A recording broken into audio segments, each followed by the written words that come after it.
Millennials! Eu sou a Kelly Reis. E eu sou a Tamires Reis. E esse é o Pod do Millennial! O podcast mais cringe dessa internet, com o oferecimento e apoio de quem? Do nosso santo Carla Cutts, que agora é santo, gente! Nosso santinho querido. Carla Cutts, ajuda a gente aqui hoje no nosso episódio. Agora ele foi promovido, né? Ele era estagiário. Agora ele foi efetivado, nosso santo millennial. Então, Carla Cutts, tamo junto aqui, hein? Ajuda a gente. E aí, Tamires? Pra quem tá chegando agora e não tá entendendo nada, por que a gente fala de Carla Cutts? É que, por um acaso, assim, uma coisa besta, assim, do nada, a gente comentou sobre Carla Cutts uma vez, em um dos primeiros episódios. Aí, quando foi a gravação do episódio seguinte, o episódio falhou, aí a gente pensou, eu acho que isso é um sinal. Exato. Então, todo episódio a gente coloca em nome de Carla Cutts, o santo da internet, o santo milênio, cara. Ele é o santo milênio. Como estamos no pod do milênio, nós temos um santo para chamar de nosso. Ai, que lindo! Aí vocês perguntam, vocês são católicos? Eu falei, gente, não. Nós nascemos no Brasil, temos uma tradição católica, né? Não tem como. A gente é batizado e a gente pula 7 ondas também, e é tudo junto aí. E a gente vai na benzedeira, a gente é tudo aqui. Ai, vocês são muito loucos, somos muito loucos, porque somos a energia caótica da geração millennial, sabe? Ai, que loucura! Ai, que millennial! Aquela geração que segunda-feira, domingo tá na missa, no sábado tá na gira, e aquela coisa que faz meditação, aquela coisa toda. Mas aqui, o que a gente quer? Trazer diversão pra vocês, entendeu? Então, aqui, o nosso principal objetivo, nossa religião é o entretenimento. E hoje temos um episódio muito fofinho, muito bonitinho, bem millennialzinho mesmo. Que é o que tá escrito, na verdade, né? Mas fala aí, Kelly. Vamos falar sobre os desenhos do Bom Dia e Companhia. PlayStation! Mentira, porque a gente não é tanto da época do PlayStation. O PlayStation já é quase geração Z, praticamente. Sim. Se for parar pra pensar. Que o Yuji, eu acho que ele é mais novo que eu. Quantos anos tem o Yuji? Yuji e Priscila, que agora não é mais... Era Priscila Alcântara, agora é só Priscila, né? E essa época a gente já era mais grandinho, né? Os desenhos que a gente vai contar são os desenhos mais antiguinhos, aqueles que vocês assistiam deitadinhos no sofazinho com o seu cobertorzinho, sábado de manhã, aquela coisa mais fofa, aquela coisa mais cuticute, e tem músicas que são icônicas. Então vamos trazer hoje todos esses desenhos aqui para vocês ficarem com o coração aqui, ó. Ai, quentinho, né? O twist é que Yuji e Priscila são milênios por geração, mas eu acho que eles apareceram muito mais pra geração Z. É. A minha idade, porque ele é de 92, e a Priscila é de 96, então ela tá ali no limite, assim, ó, milênio. Limite. Tá no limite. Nasceram ali, né, no finalzinho da geração milênio, mas acho que é marcante pra turminha da geração Z, né? A geração Z assistiu e ficava lá gritando PlayStation. E eu acho que mais geração Z ainda é Maísa, hein? Sim. Vamos jogar essa aí. Maísa é mais geração Z ainda. Sim. Eles estão naquela coisa que a gente fala do limbo, né? Que são os finaizinhos do milênio entrando na geração Z. Então é aquela turma que tem costumes de geração Z e costumes de milênio. Então eles estão ali naquele limbo, vivendo aquelas duas gerações. Na verdade, o seu caso, né? Se for parar pra pensar, você é milênio, mas você viveu uma era meio boomer. Sim, eu tenho uma coisa do boomer também, né? Do boomer não, do geração antes dos Y, geração Z. Que tem os boomers, que são os pós-guerra, que é a turma dos anos 60. Sim, mas a geração Z é a geração agora, né? Gen Z e geração Z. Gen Z, XYZ, vamos lá. X. Teoricamente nós somos os Y, mas a gente se denomina como millennials por conta de uma nomenclatura, um apelidinho. Mas tem a geração X, tem a geração Y, a geração Z e agora a geração Alpha, e já temos a geração Beta. Gente, é muita geração. Eu tô ficando me sentindo muito velha. Eu sou apenas uma adolescente de 30 anos. Pois é, gente. Que é aquela questão, eu bebo um pouco da fonte da geração X, sim, né? Então, por mais que eu seja uma millennial com muito orgulho, tá, gente? Eu sou millennial, bato no peito aqui, ó, millennial com muito orgulho, mas tem muitas coisas da geração X, que é, por exemplo, essa coisa dos anos 80, né? Eu tenho uma pegada principalmente musical com os anos 80, que eu amo. Uhum. E aí tem essa coisa também da geração X. E vamos lá porque a gente vai falar hoje de uma coisa mais fofinha, né? Mais deitadinha no cobertorzinho com a sua naninha. Aquela coisa mais fofinha. E esses são desenhos que são literalmente millennials, né? Porque quando a gente foi fazer a pesquisa da pauta, eu fui pegar a data deles, né? E realmente eles são extremamente millennials. Então isso quer dizer que eles estavam ali, ó, passando na televisão há um tempão. Porque, né, aquilo que a gente sempre fala nos episódios. O SBT, quando ele compra uma coisa, ele usa até não poder mais. Usa até gastar, né? Eles são bem caprichados nisso. Vai gastar fita até não poder mais. E aí tá aí o Chaves para comprovar isso, né? Foi, voltou, e vai, e volta, e vai, não sei o quê. Eu não sei nem onde é que tá Chaves, né? Chaves hoje, pra mim, tá no Netflix. Aquela pessoa bem... Não, eu acho que voltou pro Multishow, mas eu acho que tem passado alguma coisa no SBT, mas é porque tinha saído do SBT e voltou. Sim. Mas os meus filhos assistem Chaves. Ai, meus filhos assistem Chaves, mas Chaves tem muita violência. Tem, gente, mas eu explico pra eles que tem violência, eu explico todas as problemáticas de Chaves, mas eles assistem Chaves e caem na gargalhada, tá, gente? E eles assistem pelo Netflix. Mas é lógico, né? Eu vou explicando pra eles, ó, isso aqui não é legal, fazer com coleguinha, né? Por que tá errado? Tá errado por causa disso. Eles até brincam e falam assim, nossa, mãe, vocês gostavam de umas violências, né? A gente era uma... A gente é Chernobyl, né? Quem assistiu o episódio lá dos doces, eles sabem que a gente era bem Chernobyl pra muita coisa, né? Exatamente. Por isso que o Drauzio Varela vive falando sobre longevidade, porque eu acho que ele falou assim, nossa, povo milênio, né? Realmente teve uma aprovação de vida para daqui hoje. A gente provou que realmente a ciência tá louca, né? Estamos tomando suco radioativo desde 1980. Exato. Então vamos lá, falar dos desenhos de Bom Dia e Companhia, que era o desenho de Bom Dia e Companhia da época da Eliana. Sim. Era a Eliana, né? A Jaque também, a Jaqueline Petkovic. Sim, você não é louco, você viveu esse surto. Jaqueline Petkovic já apresentou Bom Dia e Companhia. Tá? Será que eu sou doido? Não, aconteceu, gente. Foi um momento traumático da minha vida quando a Eliana saiu do Bom Dia e Companhia e foi pra Jaque. Nunca gostei da Jaque. Eu achava a Jaque muito, muito infantilizada. Mais ainda, assim, tipo, oi, queridos amiguinhos, tudo bom? Eu não gostava muito disso, não. Era bem forçada, né? Eu não gostava da Jaque. Ó, Liminha. Liminha, como assim? Ah, não! Eu não gostava da Jaque. Era mó legal, para. Eu preferia muito mais a Eliana. Não, tudo bem, a Eliana foi. Não, a Eliana era outro nível. Eliana. Entendeu? Aí você tira, tipo, a Eliana pra colocar a Jaque. Deixa eu te contar, o Liminha, ele é sempre do lado B, né? Ele gosta de Digimon, gente, ó. Se vocês gostam de Digimon, a gente sabe que Pokémon é soberano, mas o Liminha gosta de Digimon, gente. Ele é, enfim, né? Ele é bem lá do B, o Liminha, né? Ele é a cota do outro lado, entendeu? Então tivemos... Assim que acabar esse episódio, a gente vai ter uma DR, pelo jeito. Porque depois ele fala que Digimon é melhor que Pokémon. Desculpa. Eita, jogamos no ar, polêmica. Eita, vamos lá, vocês. Vamos engajar aqui, galera. Engaja pra poder vocês dizer. Quem é melhor, Pokémon ou Digimon? Aí vocês... Vamos lá, porque a gente já tá enrolando. Vamos. Ó, primeiro desenho desta era maravilhosa, desta era de ouro do Bom Dia e Companhia. Qual que era o desenho, Tamires? Era essa, né, a abertura, né? Era essa mesmo. Os Cowboys de Mesa. Cowboys de Mesa, gente. Não é um surto coletivo. Aconteceu.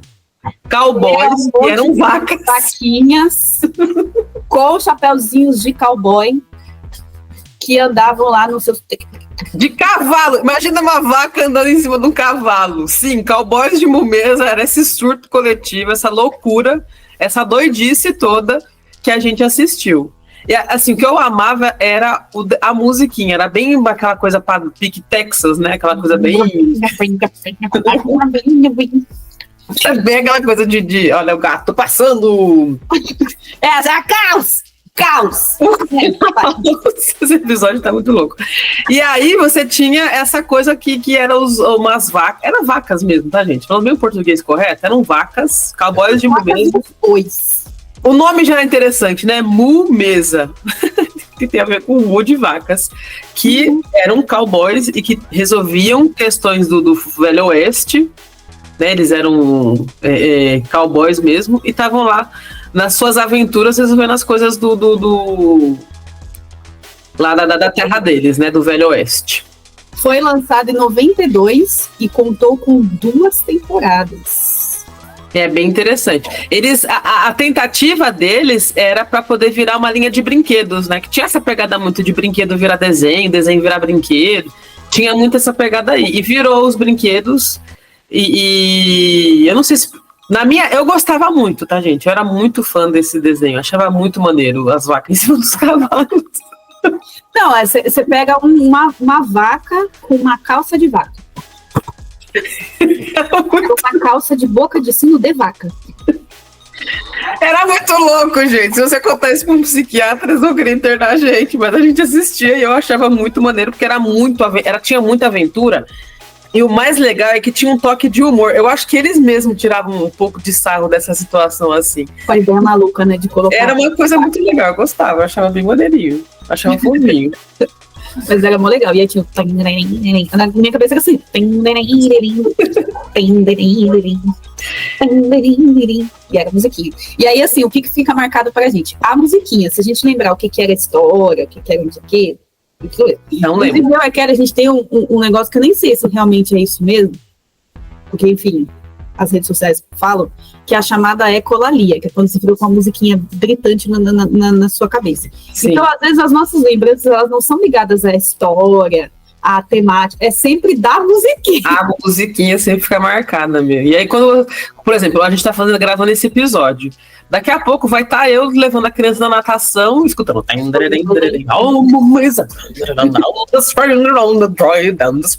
Não sei cantar, tá, gente? É assim, as pessoas que não sabem cantar música, mas que lembram do pique Texas, né? Aquela coisa bem country, bem Estados Unidos, aquele country bem puxado, aquele R deles Era essa pegada, cowboys de Mesa. Mesa era a terra deles, né? Por isso que eles eram os cowboys. Gente, é muito... Quando eu vou contando assim pra vocês, imaginar uma vaca em cima de um cavalo. É tão absurdo quanto o Pateta, o Mickey e o Pluto, assim. É tão absurdo quanto. Por que o Pluto não fala e o Pateta fala? Sendo que ambos são cachorros. Fica aí, questionamento. Fica aí, vamos jogar essa filosofia aqui pra vocês. Brasil. Aí eu fiquei imaginando, o que o cara usou pra imaginar? Não, vamos fazer um desenho de umas vacas em cima de uns cavalos, assim? Fico imaginando. Acho que o raciocínio era assim, vamos pensar em cowboys. O que a gente pensa em cowboys? Cavalos. Então, ao invés de fazer pessoas em cima dos cavalos, vamos fazer os próprios cavalos. As vacas. É porque tinha, tipo, os principais eram as vacas, mas aí tinha os outros personagens secundários, que aí entrava, tipo, os cavalinhos. Gente, é muito doidice. Mas era um desenho legal. Eu acho que ele fica marcado por conta dele ser engraçado, era divertido, era uma coisa bem... Eu lembro que ele tinha uma pegada muito de humor, que era muito boa. E ação, né? Que criança gosta de ter aquela coisa do friozinho na barriga. O que será que vai acontecer? E os Cowboys de Momento tinha essa pegada mesmo, assim. Pena que teve só 2 temporadas. Mas, como a gente falou, no Bom Dia e Companhia, quando o SBT comprava um desenho, ele pegava muito esse desenho, ele usava muito, mostrava muito, né? Então, eu lembro de ter assistido bastante esse desenho. Mas aí, da grade, ele era o primeiro desenho que passava. Não era um dos últimos, porque aqueles que eram os mais famosos, mais hypadinhos, eles ficavam mais no meio da programação. Então eu lembro que os Cowboys de Mesa eram um dos primeiros que passavam. E eu acordava sempre que eu queria assistir esse, porque eu gostava desse, assim, eu sempre gostei do lado B. E aí era um dos que eram mais famosinhos. Continuando então na nossa lista, também um outro que era nessa pegada de animal. Eles gostavam de animais, né, gente? Era uma coisa assim, bem animalesca, tipo, não sei o que. A gente tinha também um que era de 1984. Eu não imaginava que era tão antigo, hein? Eu não tinha nascido ainda, só pra vocês terem noção, em 84. Eu nasci em 85. E tinha um que, assim, se a gente cantar a musiquinha, vocês vão lembrar. Vocês, ó, a gente não vai falar, a gente vai cantar a musiquinha e depois a gente fala o nome. Vamos lá? 1, 2, 3. Get it long, gang. Ó, inglês de milhões. Get it long, gang. Get it long, gang. Get it on, get it on, gang. Get it long, gang. Get it long, gang. Get it long,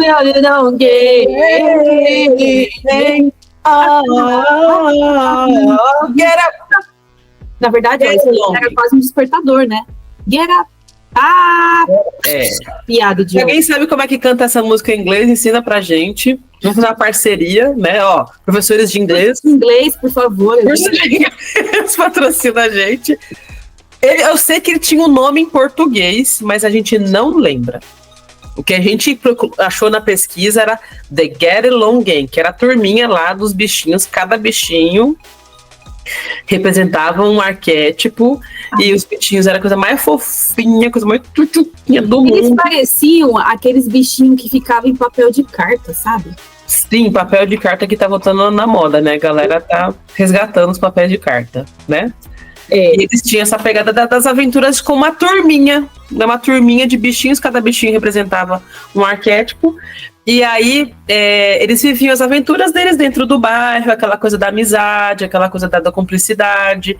A gente criança falava, poxa, eu queria ter uma turminha exatamente igual a essa. A gente ficava meio que projetando, né? Queria ter esses bichinhos ali vivendo as aventurinhas deles, e era um desenho muito gostosinho de assistir. Tinha essa pegada da abertura, que era muito gostosa, né? The Get Along. Foi um surto, depois eu assisti a abertura e eu não achei. Mas a impressão que eu tinha é que na abertura tinha aquele carrinho de trilho, que eles ficavam meio que dando corda para andar no trilho, entendeu? E aí depois eu fui assistir, eu fiquei, vai aparecer agora. Não apareceu. Enfim, foi um efeito Mandela aí da abertura. Mas eles tinham um alce, né, que era o principalzinho. Sim. Aí tinha um castorzinho, tinha a ovelhinha. Aí tinha, os outros não dá pra identificar se é um cachorro, se é um gato, se é um urso. Mas o principal era o alce, que tinha tipo que fica marcante na nossa memória, né? O e nome em português era Gangue do Barulho ou A Nossa Turma. Só que a gente pra gente sempre ficou como Get Along Gang. Porque, na verdade, quando eu passava no Bom Dia e Companhia, eles não chamavam os desenhos nessa época, né? Porque depois é que apareceram, tipo, os apresentadores pra falar assim, agora a gente vai assistir tal. Esse não, acho que ele era emenda de um pro outro, e aí eles acabavam não falando. Porque eu, por exemplo, não lembro de, sei lá, Eliana falando, vamos assistir agora a Nossa Turma. Não tinha. A gente já abria com a musiquinha do desenho, né? Uhum. E era muito fofinho, muito bonitinho. Eles eram graficamente bonitinhos. Lembra muito, tipo, a estética de Pequeno Urso também, né? Tipo, tem lá a vilinha deles, eles com uma amizade bonitinha. A gente falou sobre o Pequeno Urso nos últimos episódios também, né? Confere lá no... Inclusive, a gente esqueceu de chamar, né, um povo para se inscrever. É verdade. Ó, galera, se inscreve no canal, curta os vídeos, compartilha com a galera, tá bom? Pra gente poder engajar e continuar com esse projeto aí. Então, se você é da comunidade Millennium, dá uma força aí pra gente, engaja, por favor. Né? E manda pros amigos, gente, manda pros amigos, manda pra galera, fala aí pra todo mundo, comenta. Manda pra o grupo do futebol, o grupo do vôlei, da hidroginástica, o clube do livro, tá? O clube as tia que troca as receitas, sabe? Vamos mandar pros grupos aí, manda pro grupo da família, gente. Olha essas duas doidinhas aqui, ó. Vamos dar uma força aqui pra elas. Tadinha das bichinhas, gente.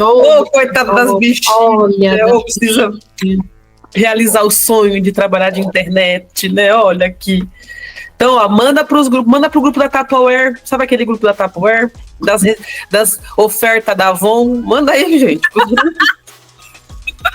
Sempre tem, né? Manda no grupo do bairro, né? Sei lá.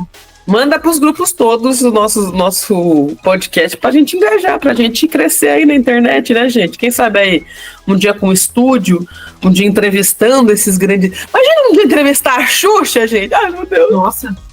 Deus. A pessoa entrevistar a Xuxa, um dia falar, a Xuxa, eu assistia você quando era criança. É mesmo. Entrevistar a própria Eliana, falar, Eliana, conte-nos para nós. Português tá um. Português porque a gente assistiu o Wicked, então a gente tá meio blindarizado. Então tô com o português tá off. E aí, chamar essas pessoas para falar da experiência de apresentar um Bom Dia e Companhia da vida, né, gente? E aí, tirar essa dúvida, qual que era o nome que chamava? Era a nossa turma? Era a turma do barulho? Era a gangue do barulho? Ou só Get Along Gang? Porque na nossa cabeça é só Get Along Gang. E detalhe, que depois que a gente cresce, que a gente percebe que são The Get Along Gang. Porque na minha cabeça era Get Along Gang. Get Along Gang. Get along. No Google você escreve Get Along Gang, né? G-U-E, Get Along Gang.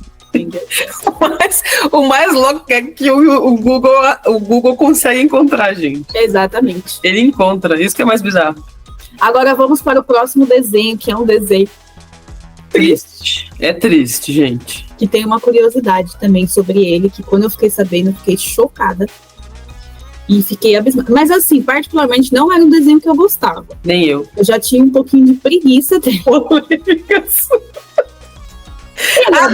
A turma do fandom aqui já xingando a gente. Como assim? Você está falando do melhor desenho que passava nos anos 90? Mas eu que era o Cavalo de Fogo. Nossa, não sei muita letra. Eu não lembro a letra, eu lembro a melodia. Tipo isso aí. E aí eu não gostava muito. Porque, sei lá, era muito dramático, era muito tipo, ai meu Deus, ai, a minha família, ai, o cavalo, ai meu Deus, ai que tristeza. Pra quem tá acompanhando o Pod do Milênio desde o comecinho, pra quem já é nossos fãs, né? Ou pra quem não chegou agora e tá vendo os antigos episódios, a gente, vai dar um coraçãozinho pra vocês que estão engajando, hein? Comenta aí que a gente lê os comentários, viu? No nosso coração aqui, vocês estamos muito aí pra vocês. Vocês já sabem que a gente tem uma coisa com drama, né? Drama não é uma coisa que pega muito a gente, não. A gente não é muito fã, não. E Cavalo de Fogo tem essa pegada meio dramática, né? Meu Deus, ela é a princesa Sarah. E ela descobriu que ela é a herdeira de um reino mágico e aquela coisa toda. Mas os pais dela morreram, a mãe dela morreu. É muito triste, gente. É muito triste. Muito feliz. E aí, eu acho que eles perceberam que não era tão bom. Que a curiosidade sobre esse desenho é que ele nunca terminou. O que eu acho muito legal, o que eu achava muito maneiro do Cavalo de Fogo foi depois a linha de brinquedos que foi produzida depois, né? Que tinha um cavalinho, tinha... o cavalo era bonito, não vou mentir. Era bonito, o cavalo era top. Gente, será que não tinha linha de brinquedos e na minha imaginação tinha? Não sei, porque o Cavalo de Fogo só teve 13 episódios. Quando você pega uma quantidade de episódios de desenho, tem, sei lá, mais de 50 episódios numa temporada. Só teve 13. Então, mal introduziu a história. Só que a gente tem a impressão de que a gente sabia a história inteira. Por quê? O SBT pegava, comprava o negócio e ele esmagava até não poder mais. Não, tinha sim. Eu achei que tinha linha de brinquedos, sim. Com 13 episódios, eles foram atrás de fazer a linha de brinquedo, raçudos. Eu acho que é mais porque... Só que eu tô tentando entender se eram brinquedos oficiais ou era brinquedo... De feira, né? Que a galera faz, cria e depois... Não é Cavalo de Fogo, é Cavalo de Fire. Se licenciar. Cavalo flamejante. Tipo isso, assim. Eu acho que tem, gente. Se vocês tiveram... Porque na minha cabeça eu lembro que eu não gostava do desenho, mas eu gostava dos brinquedos. O brinquedo eu achava bem maneiro. Na minha cabeça eu lembro disso. Se você que tá assistindo o episódio, você é muito fã de Princesa Sarah e seu Cavalo de Fogo, Conta pra gente, existia a linha de brinquedos, gente? Porque eu procurei na internet, tinha, mas eu não sei se era oficial, realmente, se era um brinquedo oficial. Agora eu tô nessa dúvida aqui, galera. Mas, assim, é um desenho bonito, é um desenho emocionante, mas não me pegava pelo drama. O drama era um negócio que me deixava meio assim... Dava um negócio na garganta, assim, uma vontade de chorar, né? Que você ficava... que não era divertido quando a gente... Porque não é muito triste, gente. E aí tem gente que sabe de cor a música. Eu acho que é porque eu falava assim, não quero escutar porque eu não quero ficar triste. Não me pegou, mas é por conta do drama, tá, gente? Não tenho nada contra a Princesa Sarah, acho ela linda, uma maravilhosa. O cavalo dela lindo também, aquela coisa roxa. Eu amo roxo! Ai, que roxo! Não, aí você joga cavalo de fogo brinquedo no Google, gente, olha o que aparece. Olha o super cavalo que aparece. Olha o cavalo. Cavalo de fogo, hein? Super cavalo de fogo. Mas a gente já sabe que é um episódio, é uma série que teve pouco engajamento da produtora, né, que é a Hanna-Barbera, porque não teve tanta continuação, né? Porque se você vai pegar um exemplo muito forte da Hanna-Barbera é Scooby-Doo, que Scooby-Doo até hoje eles fazem Scooby-Doo, né? Scooby-Doo tá no meu coração, tá? Tem vários canais, assim, pelo YouTube que fica contando todas as trajetórias, todas as vertentes e temporadas e afins, tudo que tem Scooby-Doo. Scooby-Doo, assim, pra mim, é o meu primeiro Supernatural da vida. E o dia que eu surtei, eu quero vocês quiserem me fazer feliz, é alguma coisa de referência a Scooby-Natural, que é o episódio que Supernatural faz uma homenagem a Scooby-Doo. Eu surtei, eu gritava. Foi o maior surto coletivo da Warner, gente. Do nada, do completo nada. Vamos fazer um crossover com o Scooby-Doo. E faz muito sentido, porque realmente o Scooby-Doo deve ter sido o precursor da escrita de Supernatural. Sim, e aí pra mim eu falo que é a referência gráfica que eu mais amo na vida, né? Eu falo, quiser me dar qualquer coisa, eu quero uma caneca, Scooby-Natural. Quero uma camiseta, Scooby-Natural. A dica Scooby-Natural, porque abril, o aniversário da Kelly em abril, tá bom? Já joga aí no ar. Amo tanto Scooby-Doo como Supernatural. Estamos preparando um episódio maravilhoso para Halloween, que eu estou muito empolgada, porque eu sempre fui meio trevozinha. Sempre fui meio trevozinha, então... Cavalo de Fogo não me pegou por causa do drama. Então, vou deixar bem claro aqui. Vocês não gostavam? A gente achou bonito. Tanto que está aqui com uma referência muito importante. Porque a gente é democrático também. Mas não me pegou porque essa coisa do drama me pegava e a gente não sabe o final da história. É meio pique Caverna do Dragão, né? A gente não sabe o que vai acontecer. Por mais que o pessoal fala que sabe, mas não é oficial. Não, mas eu acho que já saiu mesmo. É oficial? Não, foi desenhado. O roteiro tem, né? Mas não tem. Não foi desenhado, né? Enfim, comenta aí se você já viu o final da Caverna do Dragão. E não está aqui porque ele não era Bom de Companhia. O Cavalo de Fogo, se você sabe, quais teorias você teria? Escreve a sua teoria maluca sobre Cavalo de Fogo. O que você acha que vai acontecer? Você conhece uma teoria? Compartilha aqui com a gente nos comentários. Vamos lá. O próximo desenho eu também fiquei um pouco chocada do tempo que ele é. Que eu não imaginei que ele era desse. Na verdade, ele faz até sentido, porque assim, era um dos desenhos favoritos da vida, da história da Kelly. Ele foi lançado justamente no ano que ela nasceu. Então, ela praticamente nasceu junto com o desenho, né? Então, foi ali... Que era o desenho mais fofinho da... Gente, não tem desenho mais fofo que esse. Não tem. O povo tenta, faz remake, faz adaptado. Não tem desenho mais fofo do que Ursinhos Carinhosos. 4, 3, 2, 1. Quem é que surge de algum lugar lá do céu? Se movimentando rapidinho como vagalume. Se algum problema você encontrar, quem é que aparece pra ajudar? Ursinhos carinhosos. Ai, ursinhos carinhosos. Não basta saber a música. Os ursinhos carinhosos estão aí pra ajudar. Se precisar, é só chamar. Não tenha medo se algo te ameaçar. Quem é que aparece pra ajudar? Os ursinhos carinhosos. 5, 4, 3, 2, 1. Ursinhos carinhosos. Ai, gente, Ursinhos Carinhosos é a coisa mais linda, mais fofa, mais É a coisa mais linda, é a coisa mais gay. Que a gente já era bicha nessa época já. A gente já vinha com arco-íris. Ai, gente, era lindo demais. Era lindo, lindo, lindo, lindo, lindo, lindo, lindo, lindo. Eu não tenho que falar, eu sou muito fã de Ursinhos Carinhosos. Muito, muito, muito. É da mesma produção do Long, é a mesma empresa. E foi um surto de brinquedo, de coisa. Nossa, é verdade, se eu achasse um ursinho carinhoso. Gente, ó, o sonho da minha vida infantil era ter um ursinho carinhoso da Mattel. Era Mattel? Mattel não. Não, Estrela. Estrela. Ah, né, Mattel. Mattel não, que Mattel veio pro Brasil depois, né? Era Estrela. Gente, era muito luxo. Se você, gente, ó, você teve um ursinho carinhoso oficial. Raiz, porque o Cacau Show já é Nutella. Que a Cacau Show lançou, foi uma febre, ninguém viu. Tipo, quem comprou, sei lá, deve ter já ido buscar direto da fábrica. Mal terminou de produzir, já tava pegando. Eu queria ter um, mas eu não consegui. Não consegui comprar. Mas quem tiver um originalzão, assim, ó, daqueles lá dos anos 90, você é privilegiado, sim. Você foi privilegiado, sim, gente. Porque, olha, aquilo lá era puro luxo. Era pura ostentação. Era tão bonitinho. Era lindo demais. Ai, era muito lindo. A estética, o aesthetic deles de estrelinha, era muito gay. Era muito arco-íris, estrelinha, solzinho, coração, nuvem, só os íconezinhos bonitinhos. Eles eram tão fofos.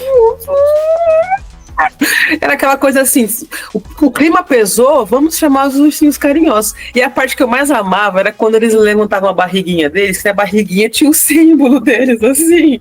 Que era, e tinha, tipo, por exemplo, tinha coração, tinha arco-íris, tinha um trevo da sorte, o que mais? Tinha um solzinho, tinha tanta coisa bonitinha. Era muito fofo, gente, muito fofo. E ele sempre ensinava as coisas boas, né? Dos bons valores, do cuidado. Ai, da amizade. Quando eu tiver de TPM... Ursinhos Carinhosos é coisa eu gosto de Ursinhos Carinhosos. Mas tem que ser original, porque a gente é contra remakes. Teve uma versão que tentaram fazer versão computador, né? Com... Esqueci o nome da tecnologia. Eu acho que não pegou porque esses desenhos, eles tinham essa pegada mais suave do 2D. Que esses desenhos de hoje em dia não tem, sabe? Não passa a emoção. Eu não sei explicar, gente. Não sei explicar. Eu acho que até é uma questão gráfica mesmo. O rosto deles não tem tanta expressão. Então eles ficam, tipo, assim com o olho e fica... Olha, vamos ser felizes aqui. Não tem um olhinho brilhando. Eles tinham. E aí eu sabia imitar Laurinha, tá, gente? Não vou imitar pra vocês que eu tô sem garganta. Vai tentar imitar agora. Gente, eu tô sem garganta aqui, ó. Se vira. O povo clama. Calma assim, ó, deixa eu me concentrar. Porque tinha a Laurinha. Laurinha era sobrinha do Coração Gelado, que era o bruxo malvado, né? Que queria depesar o clima, ele era que queria tentar deixar as coisas meio mal assim, sabe? E aí tinha a Laurinha que apareceu, se eu não me engano, acho que ela aparece na segunda temporada de Ursinhos Carinhosos. E o malvado é o assistente do Coração Gelado. E aí ela falava assim, malvado! Vem aqui que eu quero...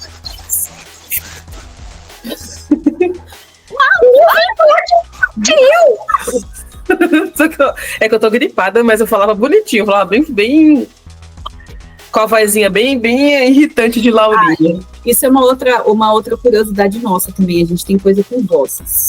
Imitar Pica-Pau, né? A gente... Tá difícil, gente, Pica-Pau Não o Pica-Pau, mas os personagens secundários de Pica-Pau. Sim, não, até porque os memes do Pica-Pau hoje em dia são atemporais. Se tem uma coisa aqui em casa que não pode, em hipótese nenhuma, você falar a palavra morango. Morango? Torta de morango. Ou pipoca. Você disse pipoca. Tem essas frasezinhas, né? Tem aquele episódio do Pica-Pau que é do Pica-Pau, gente? Porque tem uma coisa do Pica-Pau. E lá vamos nós, a bruxinha do Pica-Pau, né? Vamos lá! Ela pega a vassourinha dela. E tem o... Quando ele vai se apaixonar por uma boneca... Eu não sei, eu não me lembro se é Pica-Pau ou se é Tom e Jerry, que ele tem que... A bonequinha é um robozinho. Que ela fala assim, ó... Podia me ver de vez em quando. Não, isso é Tom e Jerry. Me ver de vez em quando. É Tom e Jerry. É Tom e Jerry, né? Então a gente tem essa coisa de ficar imitando os personagens. Que aí ele... Acho que ele fica com soluço, aí fica...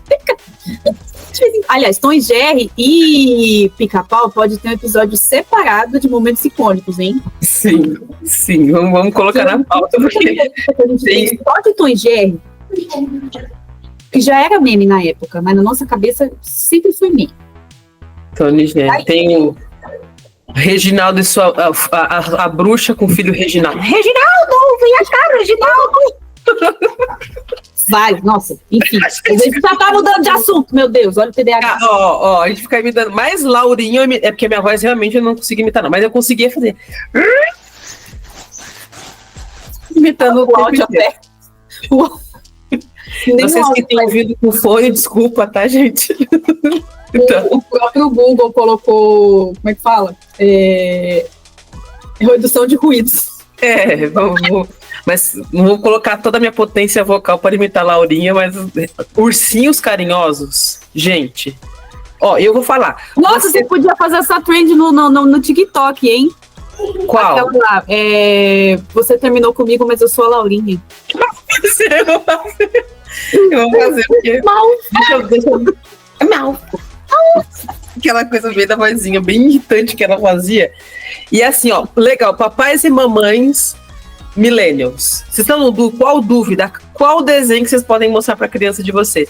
Mas é um desenho antigo, é um desenho lento, é um desenho isso, pipipi, popopó. Gente, é um desenho que ele ensina tanta coisa boa, ele ensina tanta coisa gostosa, de valores mesmo. Olha o nome do vilão, Coração Gelado, que coisa mais bonitinha. E eles queriam esquentar o coração do coração gelado. Por isso que até hoje eu falo do coração quentinho, gente. É um lema que eu levo pra vida. Isso eu aprendi com os ursinhos carinhosos. Nunca tinha parado pra pensar, mas é verdade. Eu aprendi com coração quentinho, são os carinhosos, isso mesmo. Então, olha, gente, coloquem para assistir. Dificilmente uma pessoa nunca tem assistido Ursinhos Carinhosos. Mas estão na dúvida qual que desenho eu posso colocar pros meus filhos? Ursinhos Carinhosos é o desenho que eu vou falar que até hoje ele é atemporal.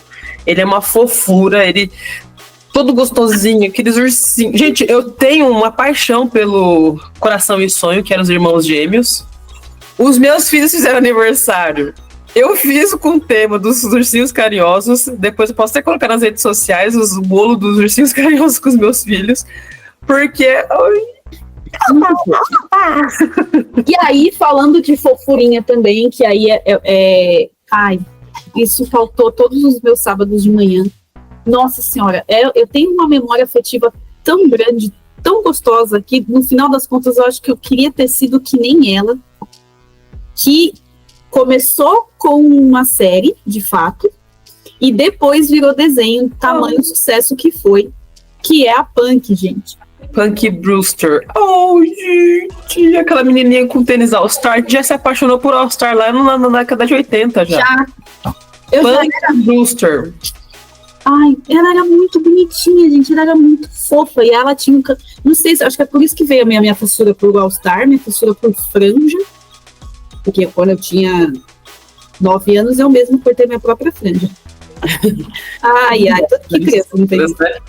E aí ela tinha aquele cabelinho assim, e ela era muito fofa. E assim, era uma história muito triste, se for parar pra pensar. Porque ela era, tipo, praticamente uma menininha de rua. Ela era órfã, a Punk, né? Eu não lembro se ela era órfã. Acho que ela era órfã, né? Ela era, só que se eu não me engano, ela era menininha de rua até. Porque ela... Mas a forma como o roteirista, ele conduz a história, né? Eu não sei, pode ser que... no desenho Punk... é uma menina que é abandonada pela mãe em um supermercado e acaba sendo adotada pelo zelador do prédio chamado Arthur Bicudo. Ao lado do seu cachorrinho Pink e dos seus colegas Kátia, Margot e Júnior, ela vive as mais hilárias aventuras, trazendo desassossego à vida do Arthur. Mas, por consequência, um pouco mais de emoção a ela. Então, gente, olha a história dessa criança. Tá vendo como o Cavalo de Fogo tem uma diferença? Assim, que você tem um drama, mas você não deixa o drama tomar conta. Exato. Acho que isso que talvez... Acho que... Deixa eu tentar explicar de uma forma pra mim, pelo menos o que foi punk pra mim, né? É uma história triste, mas ela leva a vida dela com muita leveza, né? Eu acho que isso que tem essa diferença. Pode ser que uma interpretação nossa, lógico, a gente era criança, tem que levar sempre em consideração, a gente era criança, a gente era pequeno, como que a gente levava as coisas, a interpretação, talvez se eu assistir Cavalo de Fogo hoje, tem uma interpretação totalmente diferente. Mas eu lembro de eu sendo muito criança, eu me identificando muito com a punk, com aquele jeitinho dela mais brincalhão, aquela coisa toda dela fazer todas aquelas coisas, as aventuras com o cachorro dela, que eu lembro muito daquele cachorro dela, acho que era um Goldenzão. É um Golden, né? Então, ela tinha... A história dela era triste, mas você via que ela tinha o roteiro, ele tinha uma leveza, né? Que era até essa coisa da aproximação do Arthur sendo rabugento, meio bravo, e ela tentando amolecer o coração do Arthur. Então, assim, eu lembro muito, eu acho que talvez muito dessas coisas da forma de levar a vida hoje também, eu me alimento muito da figura da punk justamente pra... tá difícil, tá? É triste a vida? Mas vamos levar na brincadeira, vamos tentar trazer as coisas de uma forma mais leve. Ai, eu tô de TPM! E aí ela tinha essa coisa... de Inferno Astral, para! A parte gráfica, a parte de como que ela levava. Então ela não ficava só pesando naquela história do drama, né? Tá, ok, o drama é pesado? É uma história triste? Mas ela queria e apesar disso, o que dá pra gente fazer e se divertir, o que dá pra viver da vida, apesar desse drama, né? Tô me zoando chorar, gente. Punk é um exemplo disso. Eu acho até que punk, ela representa muito o que é nós, millennials, sabe? Essa coisa do... Tá difícil, tá tenso, mas vamos tentar levar na brincadeira. Eu acho que tem aquela coisa assim, vamos tentar rir apesar de todos os desafios. Vamos tentar trazer leveza apesar de tudo isso que está acontecendo. Então, ela, eu posso dizer que ela é um ícone para nossa geração justamente por conta disso, assim. Tá tenso, tá difícil, a história tá difícil, mas dá para você extrair uma leveza, dá para você extrair o humor, dá para você extrair uma diversão. Né, vamos, apesar de tudo isso, vamos fazer alguma coisa legal. E a punk tem isso. E assim, fora a parte gráfica, né? Acho que o sonho de toda menina millennial era se vestir como punk, porque ela é muito a cara dos anos 80, o começo dos anos 90, muito fofo. Acho que se me deu até vontade de pensar numa fantasia de Halloween como punk. Não, de Halloween não, acho que mais de carnaval, né? Porque de carnaval como punk. Aliás, assim, estamos no meio do mês de outubro, né? Que é quando esse episódio foi postado. Existe uma confusão mental brasileira de que o brasileiro ele tá usando o Halloween para usar as fantasias de carnaval.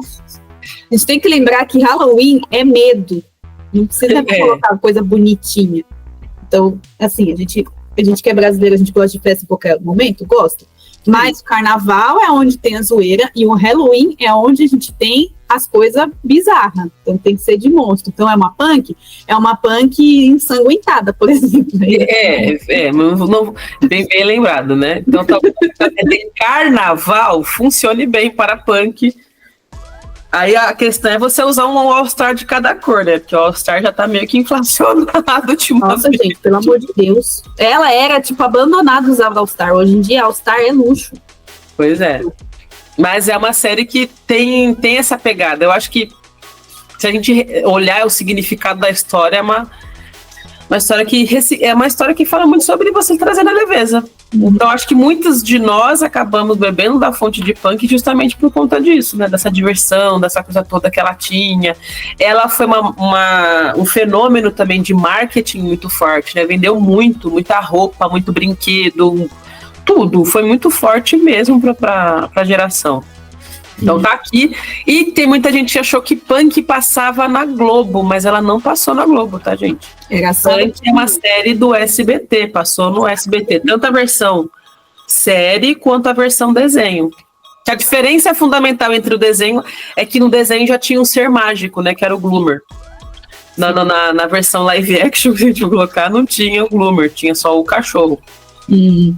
Mas E aí- era um momento de conforto, assim, era eu saber que eu tô bem na vida, que eu tô bem amparada, que eu tô feliz, era acordar. Eu acordava primeiro que você ainda. Acordava de sábado de manhã, cedinho, primeiro que todo mundo ia assistir Punk. Então, ó, se você assistiu Punk, se você sente que Punk forjou o seu caráter, escreve aí nos comentários, porque pra mim, pelo menos pra mim, foi uma referência muito importante dessa coisa de como que a gente vai lidar com os desafios da vida, né? E ela era muito divertida.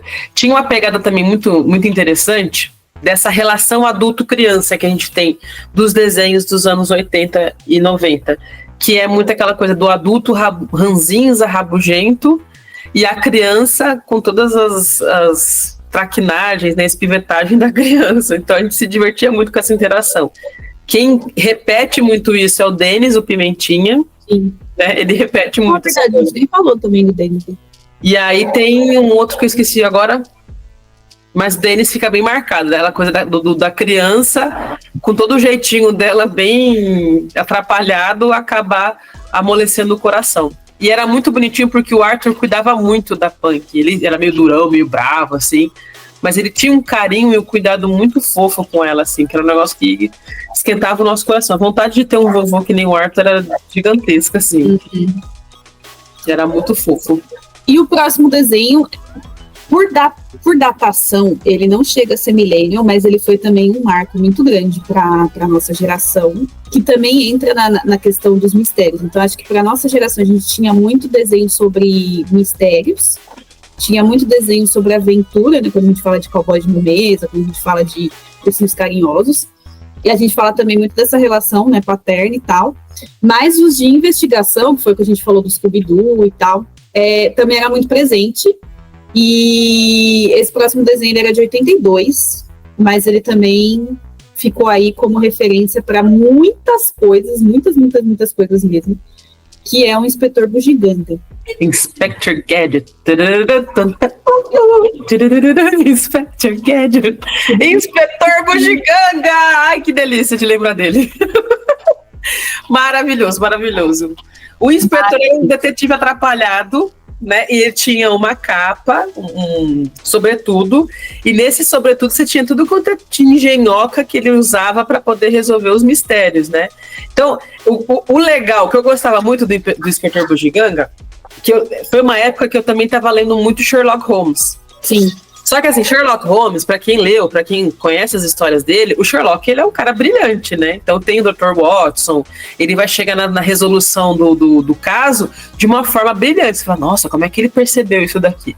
O Inspetor Bugiganga, não. Ele queria botar uma pinta de que ele era todo o bonzão, só que ele era muito atrapalhado, ele era muito confuso, então ele se atrapalhava com ele mesmo, assim, era uma coisa muito louca. E isso que era divertido, porque você falava assim, tá, ele é o herói do desenho, ele é o cara que é o personagem principal, mas como é que ele resolve os problemas? Você percebeu que não era ele que efetivamente resolvia, né? Era meio que a circunstância fazer as coisas se resolverem. As pessoas que estavam...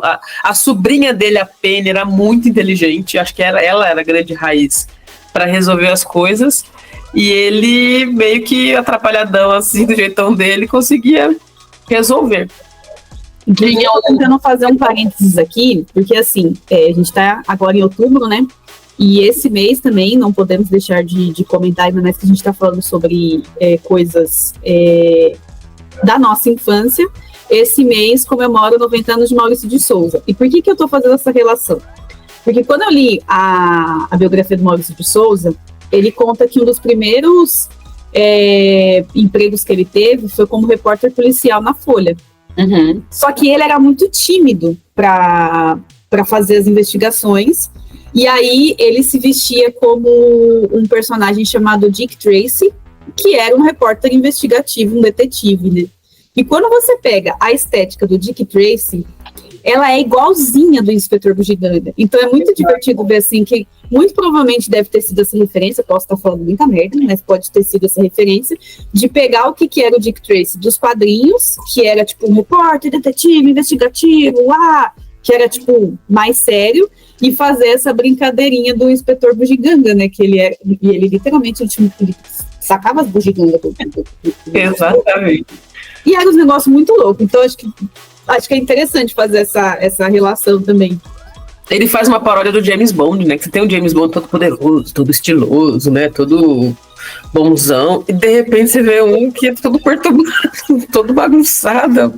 O caos em pessoa, você perturba gigante. O que eu gosto muito dele, né? Exato. O que eu gosto muito era o carisma dele. Ele era um personagem, embora desenho, ele era muito carismático, assim. Ele todo perdidinho, assim. Era muito gostoso de assistir ele tentando descobrir. E tinha o cachorrinho dele, né? Que é o Brain, o cachorrinho. O chapéuzinho dele, porque quando ele não se deslocava, tipo, andando. Era o chapéu dele, saiu uma hélice, e aí começava a girar, e aí, tipo, ele saía voando, assim. E era muito fofinho, esse pintor bugiganga. Eu gostava muito que ele era muito atrapalhadinho, gente. O vilão era o Dr. Garra, que nunca mostraram o rosto dele, né? O Dr. Garra. Nunca ninguém sabe o rostinho dele. É aquela pegada do desenho que quem bebe muito dessa fonte é as Meninas Superpoderosas, né? Que tem a secretária do prefeito. E aí tinha essa coisa, né? Tinha uns desenhos que tem essa coisa de mistério de não mostrar o rosto. Sim. E o vilão dele, Dr. Garra, nunca foi mostrado o rosto. Era uma mãozinha metálica, assim, sabe? E ficava com aquela voz, assim, de mistério, de medo. E nunca foi revelado. Tem um apontamento. Fala, Liminha. O Inspetor Bugiganga pode parecer do Grace, mas ele foi baseado no Agente 86, no Inspetor Clouseau da Pantera Negra. Então, aí, assim, ele pode ter, tido essa influência aí, né, na minha cabeça do Dick Tracy, mas ele foi inspirado no Agente 86. Agente 86. Tem grandes detetives famosos, né? Pantera Cor-de-Rosa. Isso, é isso. Inspetor Clouseau. Isso. Não sabia falar. Desculpa, gente, não tenho que fazer essa pronúncia. Inspetor Clouseau. Pantera Cor-de-Rosa. Pantera Cor-de-Rosa. Uhum. E tinha essas referências famosas, né? Só que ele é o puro caos.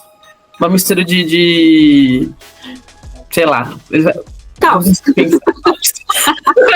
Porque ele tinha essa coisa das invenções que ele fazia, né? Isso é muito maneiro. Depois você vai ter outros personagens que vai acabar repetindo isso, né? Então, essa coisa do detetive meio atrapalhado, a gente tem muita referência no cinema. Você tem o Johnny English, né?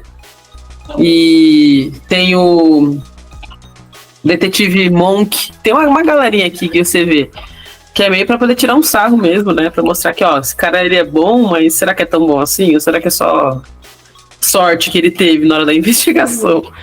Então, pra quem gosta... E teve um live action, que eu nem lembrava disso, mas teve um live action com o nosso muso, deuso, maravilhoso, Matthew Broderick. Matthew Broderick, é verdade. Uma live action de 99, bem millennial mesmo. E esse daí? No SBT, eu lembro. Passava no Sessão da Tarde, né? Só que era... Na tarde, era da Sessão da Tarde é Globo. Era o nome da sessão do SBT. Qual que era? Não lembro. Qual que era o nome do programa de filmes que passava no SBT? Quem lembra, comenta aí. Comenta aí pra gente. Tela de sucesso. Cinema em casa! Boa, cinema em casa. Isso mesmo. Era cinema em casa. Tela de sucesso. Miminha falou aqui no meu ponto. Foi cinema em casa. Tela de sucesso. Era à noite. Era à noite. Era. Sexta-feira. Era o dia que a gente pedia pros pais. Falava, pelo amor de Deus, posso dormir meia-noite pra assistir o filme que começa às 10? Sim, geração Z, a gente pedia pra assistir filme. Porque a gente não tinha os streams que nem vocês têm hoje. Nem as TV paga que fica repetindo Harry Potter 30 vezes por semana. Pois é, a gente tinha que ficar dependendo. A raiva disso é que todo mundo já tinha assistido o filme e a gente não tinha assistido ainda. Mas a gente é mais carismático. Pois é. E o último de hoje é o último, né? É o último de hoje. Tem controvérsias, tá? Existem controvérsias porque vão ter pessoas que vão falar que assistiu na Globo e tem pessoas que vão dizer que assistiu no SBT. Há controvérsias. Sim, porque... Mas a gente assistiu no SBT.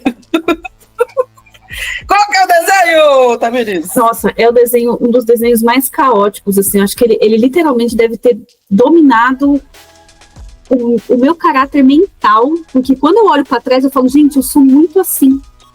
A minha mente funciona desse jeito. O que é divertidamente perto desse desenho? Esse desenho é a minha mente, que é Animaniacs. Animaniacs. Nós somos os irmãos Warner. E a irmã Warner? Gente, Animaniacs era o puro suco da loucura. Caos! Que delícia de desenho. Caos, era muito caos, eu amava aquele caos, eu não entendia nada que estava acontecendo, mas eu adorava, meu Deus do céu, era muito caos. E a Animaniacs, eu não sabia que a Animaniacs tinha sido feito com produção do Steven Spielberg. Eu fiquei chocada quando a gente pesquisou. E Steven Spielberg nessa loucura toda, gente. Que desenho louco. Era muito legal. Tinha a enfermeira. Na HBO patrocina nós, pra gente poder falar mais das coisas que tem. Exato. E é maravilhoso, gente. É o puro suco da loucura. Era um fazendo uma coisa aqui, o outro fazendo outra coisa aqui, que não sei o que, não sei o que. E tinha enfermeira, não era? Tinha. Olá, enfermeira! Outro meme nosso, o meme interno, entendeu? A gente já tinha meme antes de ter meme. Quando alguém fala assim, eu vou chamar a enfermeira, aí já fica na minha cabeça. Olá, enfermeira! Porque tinha esse desenho que era muito legal. Eles misturavam muito, assim, aquela loucura dos desenhos Warner, né? Pra quem conhece essa loucura de o Pernalonga, o Patolino, o Coiote, né? Essa loucura que era esse desenho, que tinha essa linguagem de desenho dessa galera, mas eles misturavam com uma coisa que era muito pastelão, sabe? Era um negócio muito doido. Inclusive, agora que eu lembrei, a capa de Blink-182 é inspirada na enfermeira? Exatamente, é inspirada na enfermeira dos Animaniacs. Aí, ó, gente, olha o nível. Então, primeiro álbum de Blink-182, que eu esqueci o nome, mas que tem lá a enfermeira, assim. A enfermeira. Baseado naquela enfermeira do Animaniacs. Tem tudo a ver. E aí lá você já começa a conhecer alguns personagens, que nem o Pink e Cérebro. Eles começaram no Animaniacs. Os Pombos da Máfia também passou no Animaniacs, e aí depois é que fizeram o Pink Cérebro, essa galera toda. Mas começou com o Animaniacs, com os 3 irmãos malucos Warner, que era muito doido. Quando você fala assim, que não sei o que lá, Pink Cérebro, a gente tá aqui, ó, Animaniacs, antes de qualquer coisa, Animaniacs engatinhou pra Pink Cérebro poder andar. Será que a gente vai acertar essa... Eu acho que a gente... esse ditado. E aí, o que é interessante? Eu acho que é um dos começos dos desenhos, não vou falar que talvez seja o primeiro, porque a gente não é especialista em desenho, né? Nós somos especialistas em assistir desenho. Agora, de falar merda e fofocar. Falar merda, a gente vai falar um monte aqui, depois você que é especialista, escreve no comentário, a gente chama vocês para quando o nosso podcast tiver uma estrutura, aí você fala melhor. Mas o que a gente sabe? É um dos primeiros desenhos que ele faz uma linguagem dupla, né? Ele consegue ser engraçado para criança, pela loucura toda que é o desenho, mas ele também consegue conversar com o público adulto. Uhum. Então ele vai jogando umas piadinhas de quarta parede, não tinha? E tinha quebra de quarta parede. Ele era muito inteligente. Era muito, assim... Hoje em dia, eu já assisti Animaniacs com meus filhos, assim, eu consigo gargalhar até hoje. A gente gargalha até mais, né, do que hoje eu consigo gargalhar por outros motivos. E isso é muito legal, porque você escrever um roteiro que consegue ser bom para criança e para adulto é muito difícil. E eles conseguem isso, tanto que eles ganharam 8 prêmios Emmy, sabe, Emmy Awards. A Animaniacs conseguiu isso. Então, ó, temos que bater palma, porque a galera que fez Animaniacs era muito bom mesmo, sabe? Nossa, a gente fazendo todos esses episódios, eu tô aqui lembrando que eu tenho um monte de amigo desenhista. Eu tô aqui pensando, gente, cadê os produtos dessas coisas? Cadê, sei lá, um print de uma releitura de Punk? Um desenho do Animaniacs? Cadê? Eu preciso pra minha mesa, eu preciso decorar a minha casa. É aí, gente, trabalhar com nostalgia. Ó, aproveita que os milênios agora têm dinheiro pra gastar, porque lá 30 anos atrás a gente não tinha dinheiro, a gente tinha que pedir dinheiro pro nosso papai e pra nossa mamãe. Agora quem tem dinheiro somos nós. E ó, depois de Detal foi o marco, hein? Detal prova que a geração milênio tem grana e está nostálgica, sedenta por consumir. É verdade, a gente não comentou sobre o Detal por aqui, né? Ó, eu fui, hein, galera, eu fui. Não comentamos, porque o Detal aconteceu e aí Carlos Acutis não estava com a gente na gravação do nosso episódio, e aí a gente não conseguiu fazer o episódio a tempo, mas a gente gostaria de pontuar que The Town foi um culto à geração Millennium, porque a maioria das pessoas que cantaram, né, a maioria do line-up, fez referências claríssimas para os Millennials. Exato, teve um monte de tributos, né, de vários álbuns, teve a Pitty fazendo tributo, teve o CPM fazendo tributo, os próprios Backstreet Boys fazendo tributo a um álbum, acho que de 20 anos de álbum. Fazendo um mashup bem millennial. Teve muito, se vocês quiserem um episódio só sobre The Town. O Pedro Sampaio remixou Bye Bye, gente. Então, eu faria um episódio só pra falar sobre isso aqui. Se vocês quiserem, vamos fazer um episódio sobre The Town, o que foi The Town experiência, porque teve muita referência, muito tributo de álbuns, muito tributo de shows que a galera fez. Então, assim, se a gente for pegar essa questão do hype do que é os millennials, a galera millennial tá louca para poder consumir. Então, para pessoas, né? Pessoas que produzem coisas, né? Vai fazer chama a gente para poder promover, tá? Primeira coisa. Então, tem tanta coisa. E você vê essa cultura, né? Porque a própria CCXP, o quanto que ela cresceu nos últimos anos por conta dessa questão da nostalgia. Então, assim, quando você vê um Animaniacs que ganhou 8 prêmios Emmy Awards, né? Não foi 1 ou 2, ganhou 8. Ah, mas era o Steven Spielberg. Não é tipo o prêmio Nickelodeon, era Emmy Awards, gente. Então, assim, não que Nickelodeon também não tenha o seu valor, né? Mas que o prêmio Nickelodeon é tipo o prêmio Multishow, né? É que o Nickelodeon é um prêmio que a como é que a gente pode falar? Ele é um prêmio da audiência. Então quem tem mais... A audiência do Nickelodeon mesmo ali, né? Então... Exato. Agora você vai pegar um Emmy Awards, que a galera realmente entende de roteiro, entende de linguagem. É a galera profissional mesmo, que vai dar um prêmio desse, assim, é um nível muito elevado. Aí você pensa assim, mas é porque é o Steven Spielberg, e o Spielberg é um gênio. Pode ser. Mas quando você vai assistir, eu assisti esses dias atrás, eu consigo gargalhar na mesma intensidade que eu gargalhava quando eu era criança. Tá? Eu não tenho como falar, né? Então assistir é realmente genial.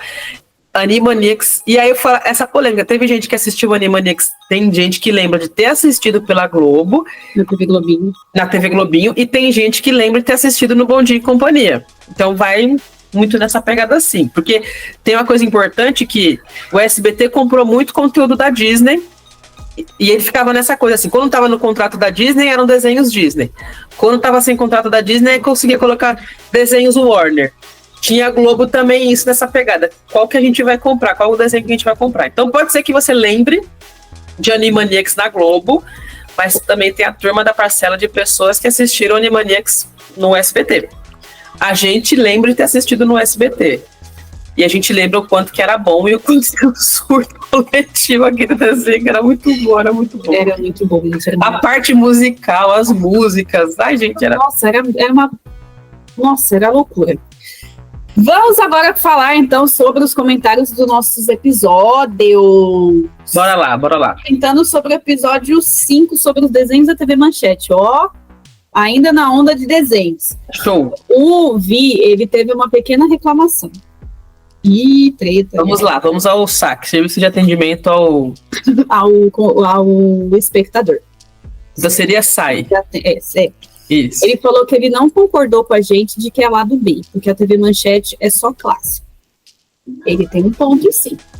Né? E a gente concorda, até por isso que a gente fez esse episódio. Porém, a gente tem que levar em consideração que a audiência, né? Tem uma audiência que fala que é milênio, que é um pessoal de 95 para frente, que é uma galera que nem pegou TV Manchete. Então esse povo fala assim, mas TV Manchete é de velho.